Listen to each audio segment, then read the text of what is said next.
മറ്റു വാർത്തകളിലേക്ക്. സംസ്ഥാനത്ത് ഉയർന്ന താപനില മുന്നറിയിപ്പ്. പാലക്കാട് ഓട്ടോമാറ്റിക് വെതർ സ്റ്റേഷനുകളിൽ രേഖപ്പെടുത്തിയത് 45 ഡിഗ്രിക്ക് മുകളിൽ. വയനാട്, ഇടുക്കി ഒഴികെ 12 ജില്ലകളിൽ ശനിയാഴ്ച വരെ യെല്ലോ അലർട്ടാണ്. അതേസമയം വൈദ്യുതി ഉപയോഗത്തിൽ റെക്കോർഡ് 11.17 കോടി യൂണിറ്റാണ് ഇന്നലത്തെ ഉപയോഗം. വിവരങ്ങളുമായി തിരുവനന്തപുരത്ത് നിന്ന് കമലേഷ് ചേരുന്നു. കമലേഷ്, സംസ്ഥാനം ഉരുകി ഇങ്ങനെ നീങ്ങുകയാണ്. ഓരോ ദിവസവും ചൂട് കൂടിക്കൂടി വരുന്നു. ആളുകളോട് പ്രത്യേകമായൊരു ജാഗ്രതാ നിർദ്ദേശം എല്ലാ ദിവസവും നൽകുന്നുണ്ട്. ഇന്ന് എന്തൊക്കെ പുതിയതായിട്ട് ജാഗ്രതാ നിർദ്ദേശം നൽകിയിട്ടുണ്ട്? ലിപീഷ്, വലിയ തോതിൽ തന്നെയാണ് സംസ്ഥാനത്ത് ചൂട് കൂടുന്നത്. മുൻ വർഷങ്ങളിലേത് അപേക്ഷിച്ച് നോക്കിക്കഴിയുമ്പോൾ വലിയ അളവിൽ തന്നെ ചൂട് വർദ്ധിക്കുന്ന സാഹചര്യമുണ്ട്.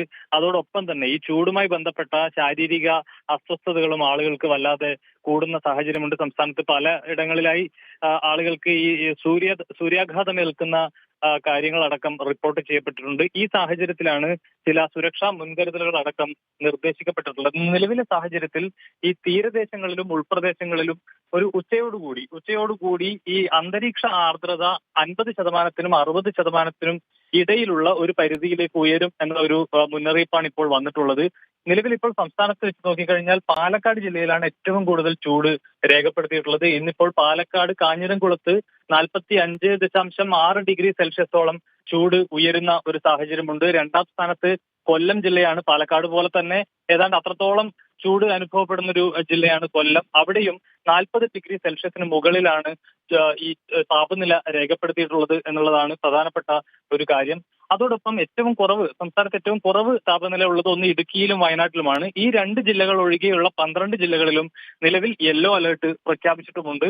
ഈ ഓട്ടോമാറ്റിക് വെതർ സ്റ്റേഷനുകളിലാണ് ഇത്തരത്തിൽ ഈ ഉയർന്ന താപനില, ഈ കാഞ്ഞിരംകുളം അടക്കമുള്ള സ്ഥലങ്ങളിലെ ഉയർന്ന താപനില രേഖപ്പെടുത്തിയിട്ടുള്ളത്. ഈ ഓട്ടോമാറ്റിക് വെതർ സ്റ്റേഷനുകളിലെ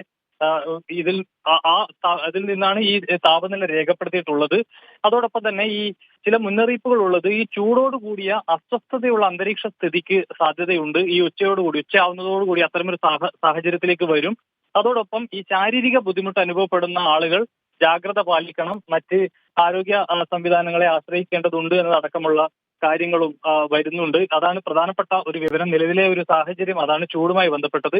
ഈ ചൂട് വർദ്ധിക്കുന്നതിനോടൊപ്പം തന്നെ ഈ വൈദ്യുതി ഉപഭോഗത്തിലും വലിയ അളവിൽ ഒരു വർധന രേഖപ്പെടുത്തുന്നു എന്നുള്ളതാണ്. ഈ കഴിഞ്ഞ കുറച്ച് നാളുകളായി ഓരോ ദിവസവും ആ റെക്കോർഡ് ഭേദിച്ച് മുന്നോട്ട് വരികയാണ്. ഇന്നിപ്പോൾ ഏറ്റവും ഉയർന്ന ഒരു റെക്കോർഡിലേക്കാണ് പോയിട്ടുള്ളത്. സംസ്ഥാനത്ത് ഈ പ്രതിദിന വൈദ്യുതി ഉപയോഗം ഇന്നലെ കണക്കുകളാണ് വന്നിട്ടുള്ളത്. 11.17 കോടി യൂണിറ്റ് വൈദ്യുതിയാണ് ഇന്നലെ ഒരു ദിവസം മാത്രം സംസ്ഥാനത്ത് ഉപയോഗിച്ചിട്ടുള്ളത്. അതോടൊപ്പം തന്നെ ഈ പീക്ക് ടൈമിലെ വൈദ്യുതി ഉപയോഗത്തിന്റെ അളവിലും വലിയ വർധനമുണ്ടായിട്ടുണ്ട്.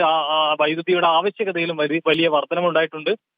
5493 മെഗാവാട്ട് വൈദ്യുതിയാണ് കഴിഞ്ഞ ദിവസം പീക്ക് സമയത്ത് സംസ്ഥാനത്ത് ഉപയോഗിച്ചിട്ടുള്ളത് എന്നതാണ് കണക്കുകൾ ഇപ്പോൾ പുറത്തു വരുന്നത്. ഏതായാലും ഇത് ഈ വൈദ്യുതി മേഖലയെയും വലിയ ഒരു ബുദ്ധിമുട്ടിലേക്ക്, ഒരു ബാധ്യതയിലേക്ക് തള്ളിവിടുന്ന ഒരു സാഹചര്യം കൂടിയാണ്. ഈ നിലയിൽ വൈദ്യുതി ഉപയോഗം കുറയ്ക്കണം എന്ന നിർദ്ദേശം നേരത്തെ തന്നെ വൈദ്യുതി വകുപ്പ് പല ഘട്ടങ്ങളിലായി നൽകുകയും ചെയ്തിട്ടുണ്ട്.